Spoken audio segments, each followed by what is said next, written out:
this video, I'm going to show you how to make fabric rope or fabric twine from your scraps of fabric. It will look like this. Here's some on a roll. I just love all the colors that you can get, and you're using up scraps. I've got two scraps here. This one is a piece of painted fabric that I have, and this is a batik, and you can see that they're literally just scraps. They're not evenly cut. I like pieces that are less than an inch wide, more than a half of an inch wide. I use like the offcuts from just trimming up fabric when you're straightening the edge of a piece of fabric to be able to cut out something straight. They all work.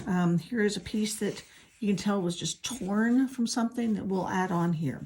So all you need are two pieces of fabric. I like to use a wonder clip. You can use a binder clip, something else, and a pair of scissors. It's super easy. To get started, you take your two pieces of fabric and just tie them in a knot at the top. Just a quick and easy little knot. There we go. And pull it tight.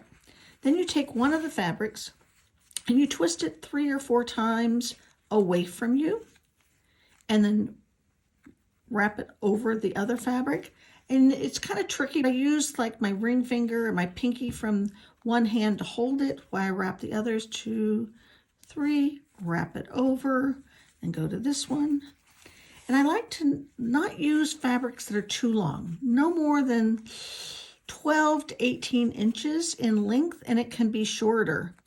And as you work it, move your fingers down your twine that you're twining so that you can hold that stable. And you can see this, I ripped out of something. There's some thread marks there. I just throw all of my scraps. You can see this one's a little bit longer, so it ties up on itself. This one is probably perfect length. And you want them to be different lengths because you don't want to have to join both pieces at the same time. You want to have the joins in different spots. Okay, we're getting close on this, the hand-painted fabric.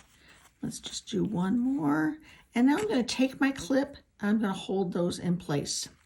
So you can see we've got quite a bit of this batik left, not very much of the hand-painted. This red and white fabric that I found, let's add that to here. You can see we don't have, it's not very wide there and it's much wider here, and you're like, whoa. So some people sew them. You can hand sew them, you can sew them by machine, but I just find them, I'm on a roll. I don't want to have to get up, go to my sewing machine and sew these together. So what I do is I make a clip in like this in the fabric that I've been using. You can see there's a nice opening there. And I do the same near the top of the new fabric that I'm adding. There you go. Then take the opposite end, the end without the hole, slip it through the hole in the fabric that you were twisting, and then slip it through the hole in the new piece of fabric. And this just makes a little slip knot here. So now you've got these two pieces of fabric all joined. There you go. So now we just go back to our twisting. So I'm going to take my clip off. I'm going to twist this one 3 or 4 times, wrap it around, twist this one,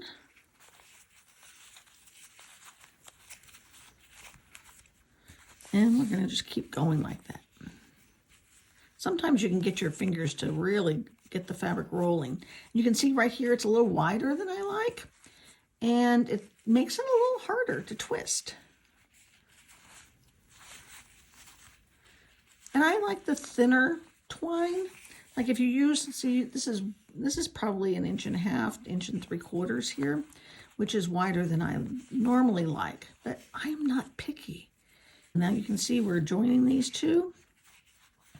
We're switching the colors up here.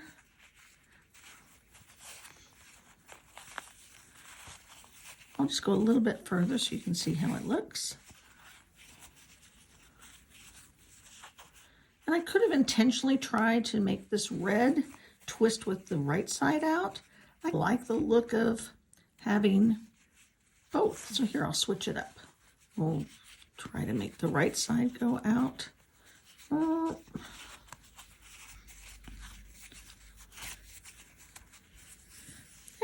And now you can see how it works. And when you're ready to take a break, just put in your clip. So with this method, you do end up with a little bit of tails on it, but I like that look. You can see here on this piece that I've been working on, you can see I joined right there. You can see I joined right here. Have fun making some fabric twine. Okay, so now we've done quite a bit of twisting and you've come to the end. You go, that's enough for whatever my project is I'm going to do. What you want to do is just tie a knot like you did at the top. So you can see I've come to the end of this orange fabric. I still have more of this black and gray fabric, but I can just cut them here. And then I've twisted all this, and then just like we did before, just tie a knot. And there we go. We've got some fabric twine ready for a project. Isn't that fun? I just love all the colors. You can see this one here was really ravelly on the edge from when I pre-washed it. We've got some threads hanging off, and I think that's what adds to the character of the fabric twine. So get out your scraps and make some twine.